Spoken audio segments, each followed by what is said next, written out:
Partie 2. La guerre en équipe.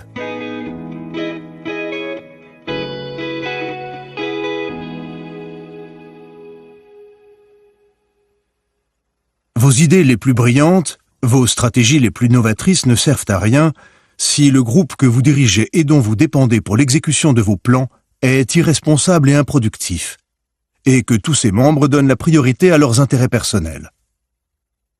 Il faut tirer les leçons de la guerre. La structure d'une armée, hiérarchie et relations entre les parties constituant le tout, fait toute l'efficacité de la stratégie. Lorsqu'il est question de guerre, le but premier est que la structure même de votre armée soit rapide et mobile.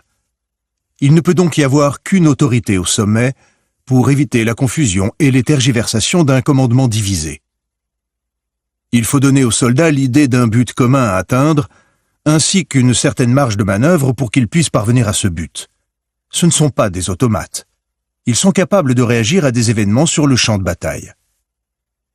Il est également nécessaire de les motiver, créer un esprit de corps qui les entraîne dans une dynamique positive. Avec des troupes organisées de la sorte, un général s'adapte aux circonstances plus vite que son ennemi et gagne ainsi sur lui un avantage décisif. Ce modèle militaire est très adaptable. On peut l'appliquer à tous les groupes. Pour cela, il n'est besoin que d'une chose. Avant de formuler une quelconque stratégie ou de passer à l'action, comprenez la structure du groupe. Il sera toujours temps de la modifier par la suite pour l'adapter à vos objectifs. Les 3 chapitres à venir traitent de cette question et proposent plusieurs possibilités stratégiques, des modèles d'organisation à suivre et le détail des erreurs à ne pas commettre. 5. Évitez les pièges du pouvoir partagé. La stratégie du commandement contrôlé. Le problème d'un groupe, quel qu'il soit, c'est que chaque individu a ses propres priorités. Si vous êtes trop autoritaire, ils vous en veulent et se rebellent en silence. Si à l'inverse vous êtes trop laxiste, ils ne pensent qu'à eux-mêmes et n'en font qu'à leur tête. Il faut donc établir une voie hiérarchique au sein de laquelle les gens ne se sentent pas brimés par votre influence, mais suivent le mouvement que vous impulsez. Pour cela, il faut placer les bonnes personnes aux bons endroits, celles qui insuffleront l'esprit de vos idées sans être pour autant des automates. Donnez des ordres clairs et stimulants en centrant l'attention sur l'équipe et non sur son chef. Chaque membre de l'équipe doit être investi dans son travail, mais évitez à tout prix de partager le commandement, de tomber dans les pièges des décisions collectives. Donnez-vous l'image d'un parangon de justice, mais ne renoncez jamais à la centralisation du pouvoir. Le maillon faible. La Première Guerre mondiale éclata en août 1914. Avant la fin de l'année, les Anglais et les Français se retrouvèrent dans une impasse face aux Allemands sur tout le front occidental. Cependant, sur le front oriental, l'Allemagne avait quelques difficultés avec les Russes, alliés de l'Angleterre et de la France. Pour les dirigeants militaires britanniques, il devenait vital de trouver une nouvelle stratégie. Le nouveau plan, appuyé par l'amirauté en la personne de Winston Churchill et ses collègues, était d'attaquer Gallipoli, la péninsule turque du détroit des Dardanelles. La Turquie était alliée à l'Allemagne, et les Dardanelles étaient la porte d'entrée de Constantinople, la capitale turque, aujourd'hui Istanbul. Si les Alliés pouvaient prendre Gallipoli, la route était toute tracée vers Constantinople, et la Turquie serait obligée de rendre les armes. De plus, s'ils arrivaient à prendre des bases en Turquie et dans les Balkans, les Alliés pourraient attaquer l'Allemagne depuis le sud-est, l'obliger à diviser ses armées et donc à dégarnir ses défenses du front occidental. Ils auraient aussi une ligne directe de ravitaillement en Russie. Gagner à Gallipoli, c'était renverser le cours de la guerre. Ce plan fut approuvé, et en mars 1915, le général Sir Ian Hamilton fut nommé à la tête de cette opération.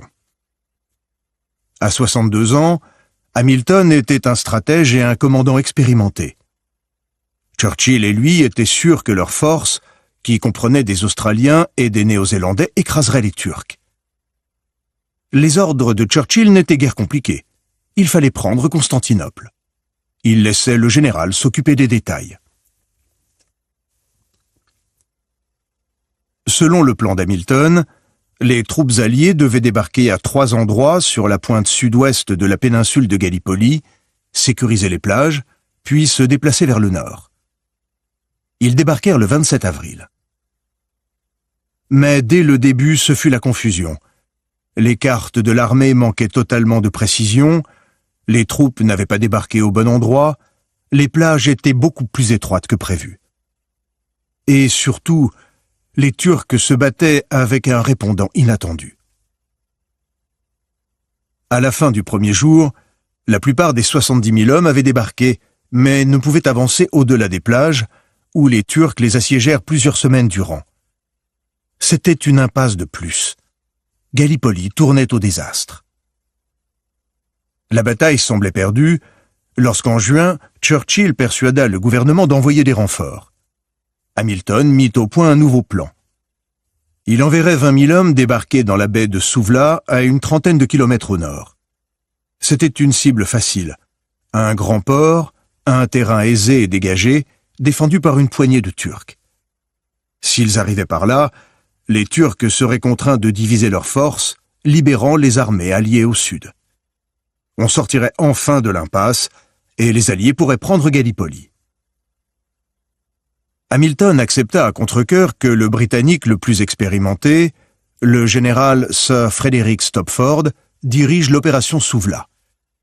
Sous ses ordres, le général Frederick Hammersley conduirait la 11e division. Aucun de ces hommes n'était très apprécié d'Hamilton. Stopford, professeur militaire de 61 ans, n'avait jamais conduit de troupes à la guerre et pensait qu'il n'y avait qu'un moyen de gagner une bataille, la bonne vieille artillerie lourde. En outre, sa santé n'était guère reluisante.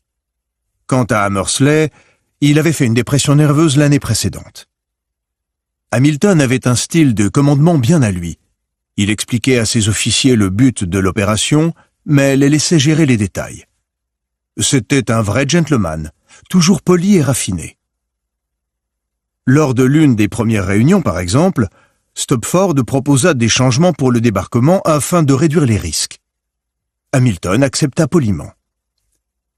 Cependant, il avait une requête. Lorsque les Turcs apprendraient qu'ils étaient passés par Suvla, ils enverraient des renforts. Dès que les Alliés auraient débarqué, Hamilton voulait qu'ils se dirigent immédiatement vers des collines, 6 kilomètres à l'intérieur des terres, appelées Teke Tepe. Il fallait absolument qu'ils arrivent là avant les Turcs. De Teke Tepe, les Alliés domineraient la péninsule. Ce n'était pas compliqué, mais Hamilton, pour ne pas vexer ses subordonnés, l'exprima dans les termes les plus flous. Et surtout, il ne précisa aucun horaire. En fait, il fut si vague que Stopford comprit tout de travers. Au lieu de rejoindre Teke Tepe le plus tôt possible, Stopford crut qu'il devait avancer vers les collines si possible. Ce fut l'ordre qu'il transmit à Hammersley. Et Hammersley, inquiet de toute l'opération, transmit un ordre encore moins urgent et encore plus vague à ses propres hommes. De plus, malgré le respect qu'il avait pour Stopford, Hamilton rejeta une requête du général. Il refusa de fournir plus d'artillerie pour abattre les Turcs. À Suvla, les troupes de Stopford seraient 10 fois plus nombreuses que l'ennemi, répondit Hamilton. Inutile de s'embarrasser. L'attaque débuta au matin du 7 août. Une fois encore, ce fut la confusion dès le début. Les changements effectués par Stopford dans les plans de débarquement avaient tout embrouillé. Tandis que les officiers atteignaient le rivage, ils commencèrent à se disputer, incertains de leur position et de leurs objectifs. Ils envoyèrent des messagers pour demander les ordres. Avancer? Consolider? Hammersley ne répondit pas. Stopford était resté à bord d'un bateau sur la côte, d'où il contrôlait le champ de bataille. Mais il était impossible de le joindre pour obtenir des ordres. Hamilton se trouvait sur une île encore plus lointaine.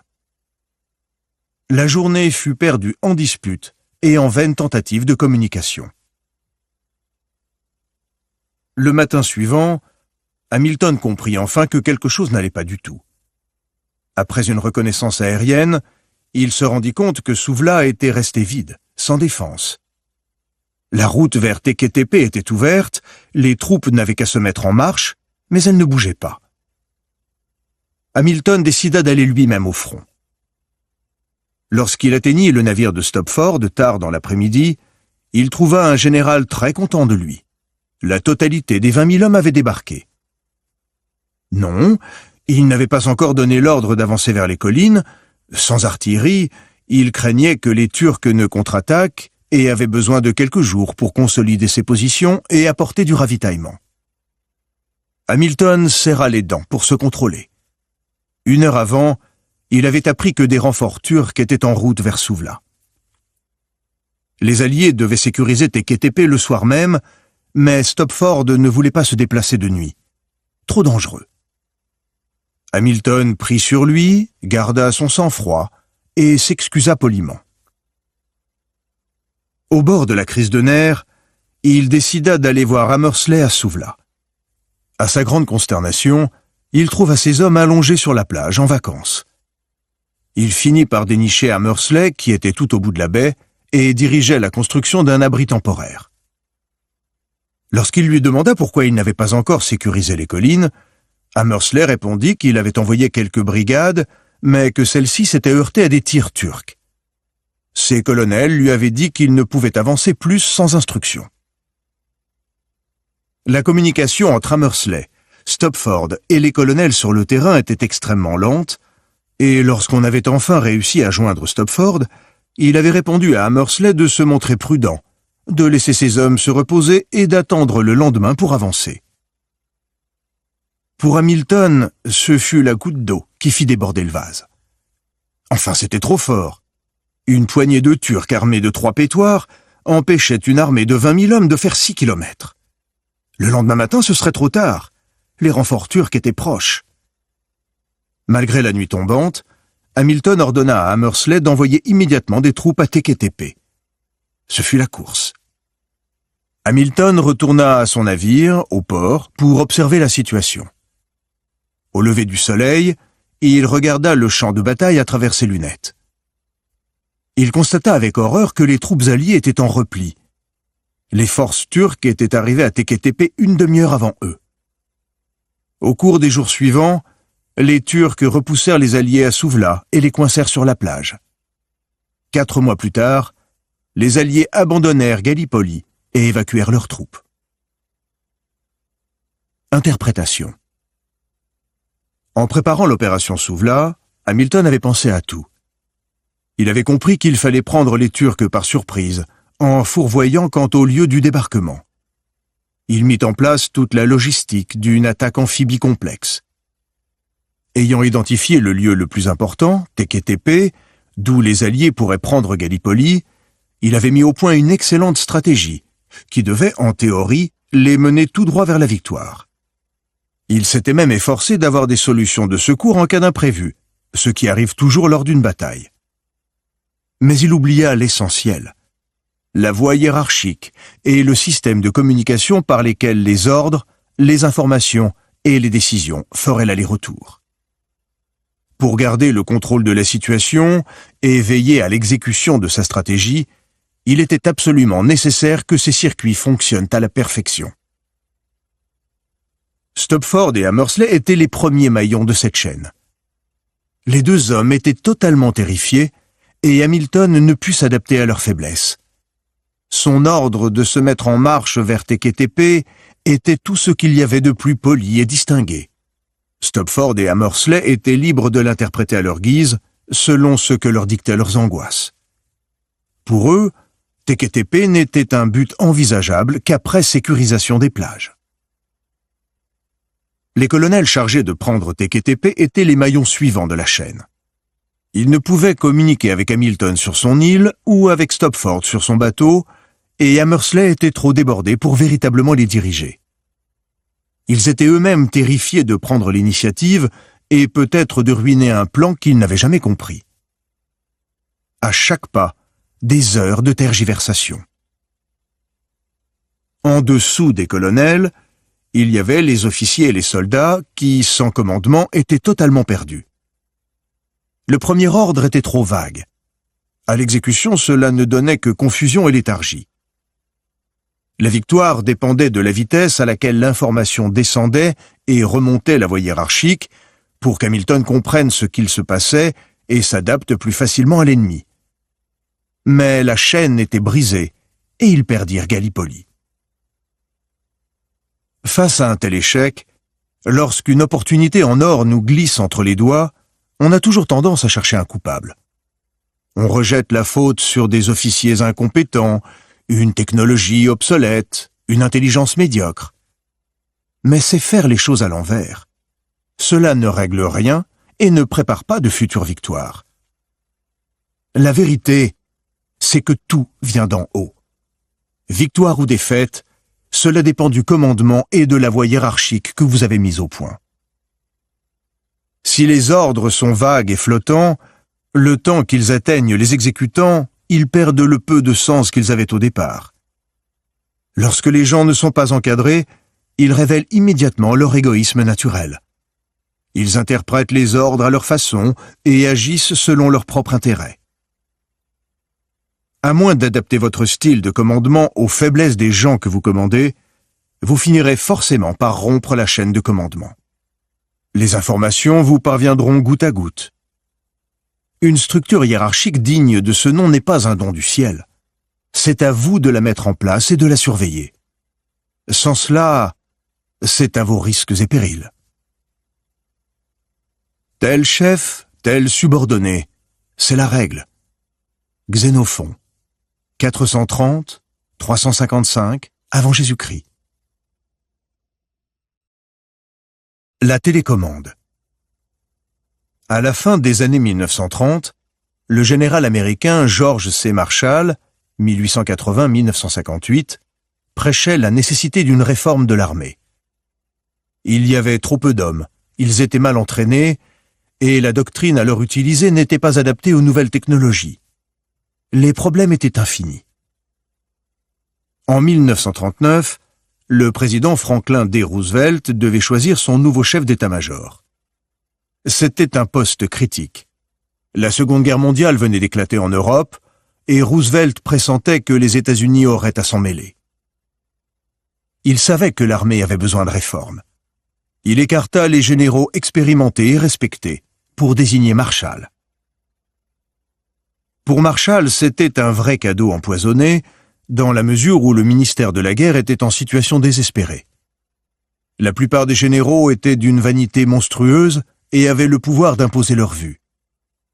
Les officiers les plus anciens, au lieu de prendre tranquillement leur retraite, demandaient des postes dans ce ministère avides de pouvoir et faisant tout pour garder leur fief. Il y régnait une véritable pagaille. Enjeux féodaux, gaspillage, manque de communication. Comment Marshall pouvait-il espérer réorganiser l'armée et la préparer à une guerre mondiale s'il n'en avait pas le contrôle? Comment rétablir ordre et efficacité dans ce ministère? Une dizaine d'années plus tôt, Marshall avait servi comme commandant adjoint de l'école d'infanterie à Fort Benning, en Géorgie. Il y avait entraîné de nombreux officiers. Au cours des quelques années qu'il y passa, il s'était constitué un carnet dans lequel il avait noté le nom des jeunes gens prometteurs. Très vite après être devenu chef d'état-major, Marshall envoya à la retraite les officiers les plus âgés du ministère de la Guerre pour les remplacer par ces jeunes brillants qu'il avait lui-même entraînés. Ces officiers étaient ambitieux et ils partageaient son désir de réforme. Marshall les avait encouragés à donner leur avis et à faire preuve d'initiative. On comptait parmi eux des noms tels que Omar Bradley et Mark Clark, qui allaient devenir des personnages clés de la Seconde Guerre mondiale. Mais nul n'eut plus d'importance que celui auquel Marshall consacra le plus de temps, son protégé, Dwight D. Eisenhower. Leur rencontre eut lieu quelques jours après Pearl Harbor, lorsque Marshall demanda à Eisenhower, alors colonel, de lui rendre un rapport sur la stratégie à tenir en Extrême-Orient. À la lecture de ce rapport, Marshall constata qu'Eisenhower partageait ses idées sur la conduite d'une guerre. Au cours des mois suivants, il garda Eisenhower au ministère de la Guerre et le surveilla de près. Les deux hommes se voyaient tous les jours. Eisenhower eut le temps de s'imprégner du style de commandement de Marshall et de sa façon d'opérer. Marshall testa sa patience en le gardant à Washington au lieu de l'envoyer se battre, comme il le désirait ardemment. Le colonel réussit le test.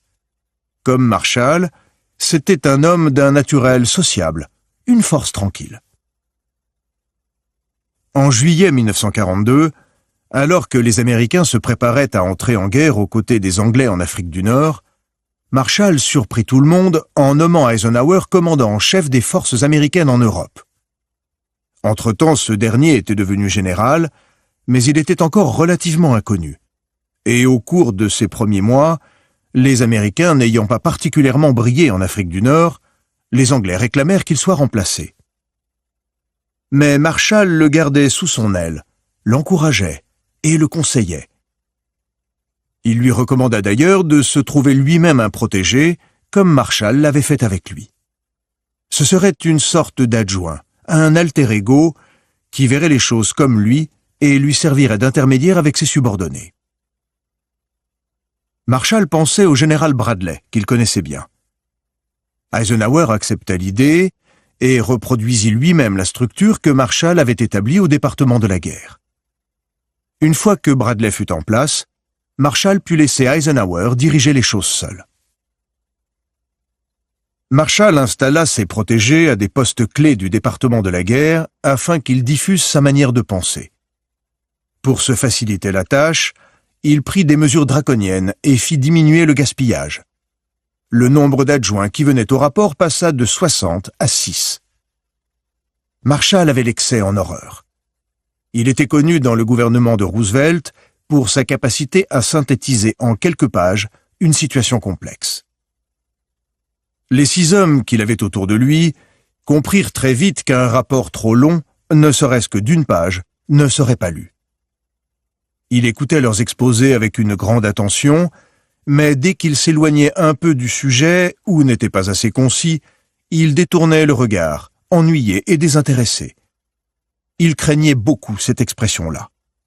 Sans prononcer un seul mot, Marshall leur faisait comprendre qu'il était mécontent et qu'il était temps pour eux de partir. Ces 6 adjoints finirent par penser comme lui et par demander à ceux qui travaillaient pour eux la même efficacité. La vitesse de circulation de l'information en avait été quadruplée. Marshall avait une grande autorité naturelle, mais il ne criait pas et n'affrontait jamais ses hommes directement. Il avait le don de faire passer ses ordres implicitement, un talent encore plus efficace depuis qu'il avait amené ses officiers à penser exactement comme lui. Le général Leslie R. Groves, directeur militaire du projet de développement de la bombe atomique, arriva un jour dans le bureau de Marshall pour lui faire signer un chèque de 100 millions de dollars. Il trouva le chef d'état-major sous des montagnes de paperasse.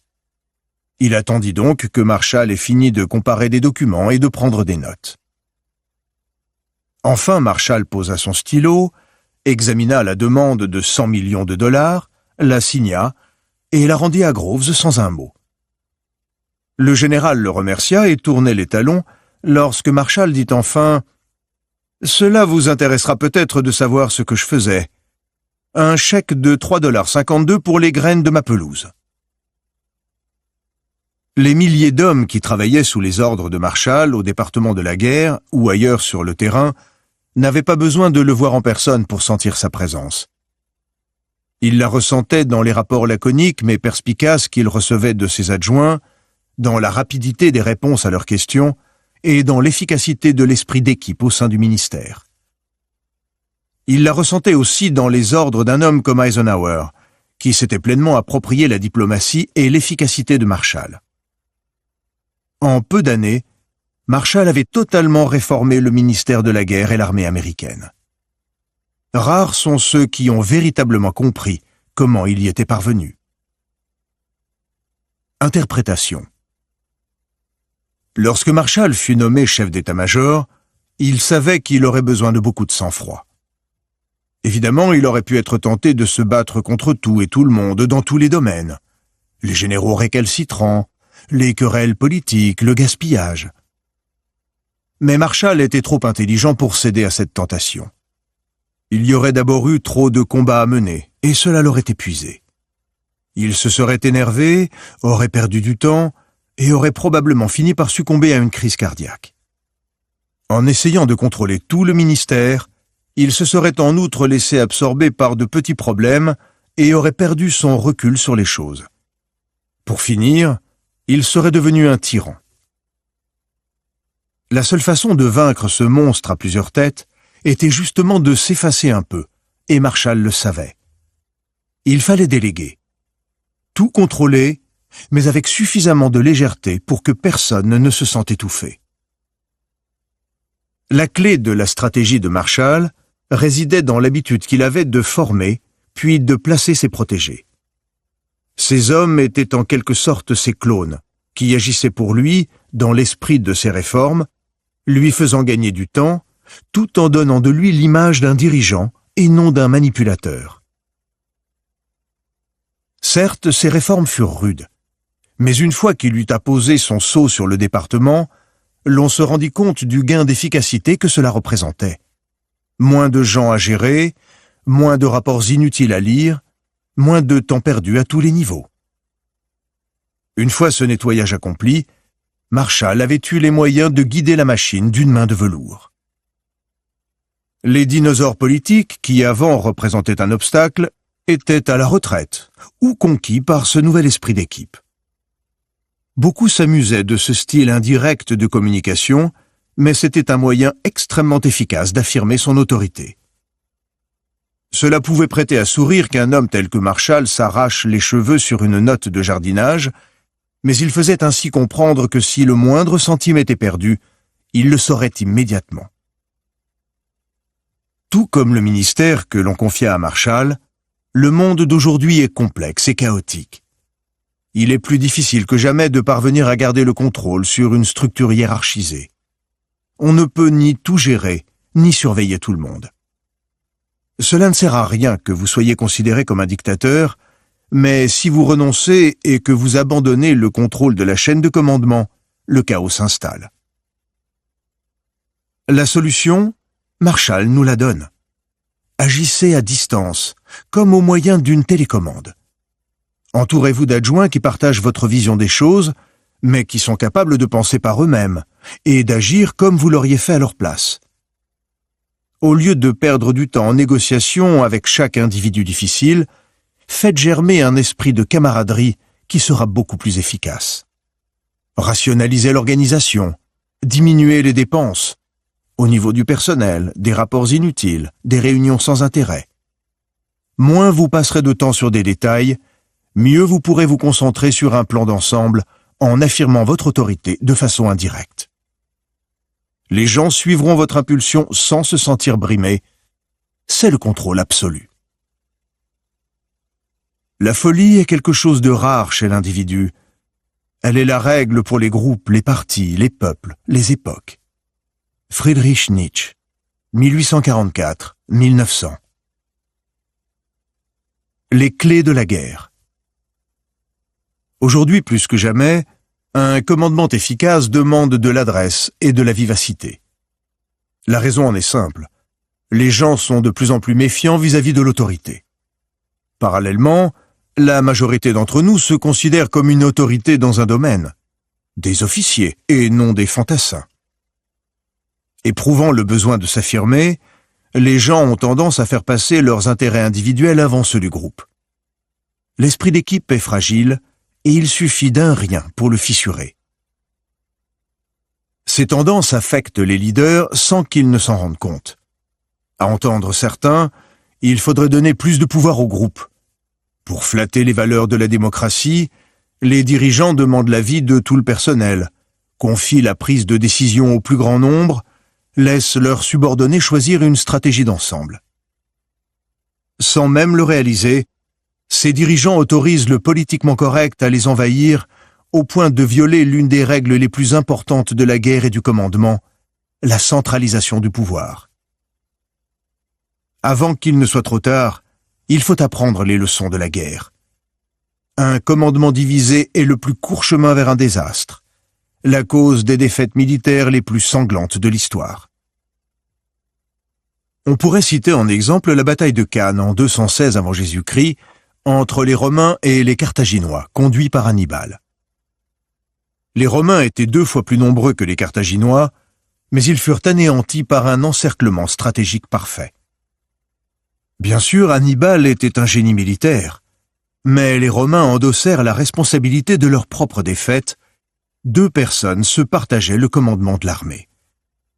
Et les 2 dirigeants, n'étant pas du même avis sur la stratégie à conduire, se battirent autant entre eux que contre Hannibal, ce qui les conduisit au désastre.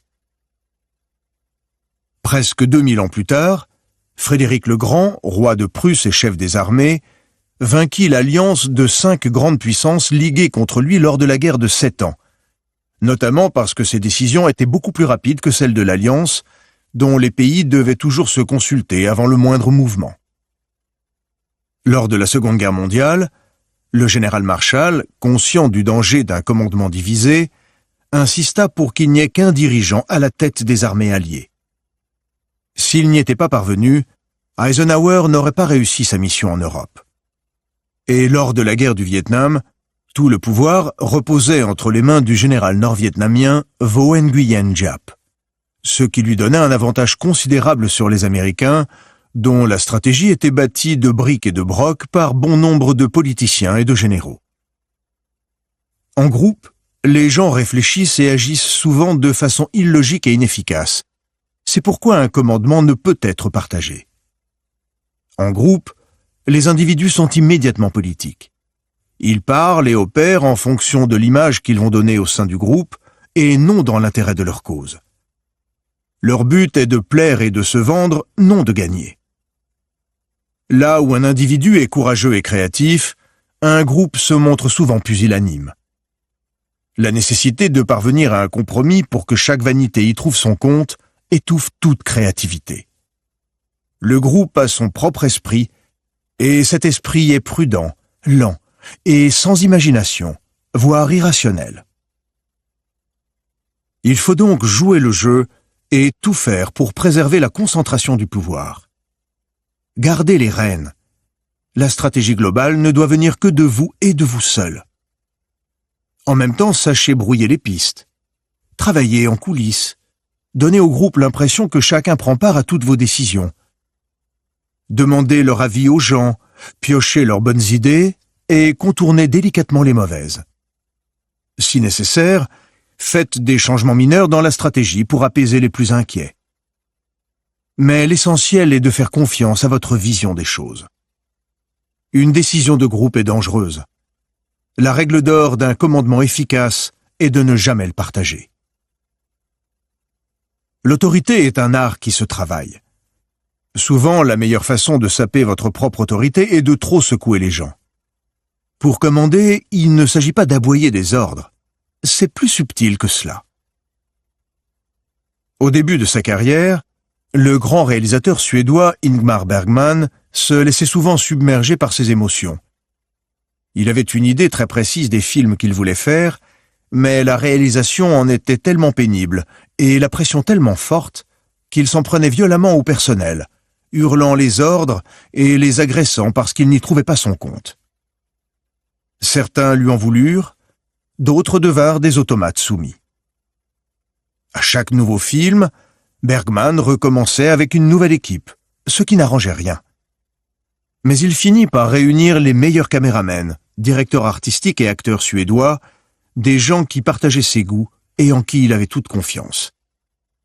Il put enfin relâcher un peu les rênes.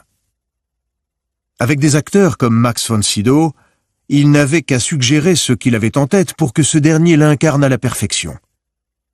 Désormais, pour asseoir son autorité, il lui suffisait de laisser faire les choses. L'étape critique est d'arriver à réunir une équipe qui partage vos buts et vos valeurs. Cette équipe vous offre beaucoup d'avantages.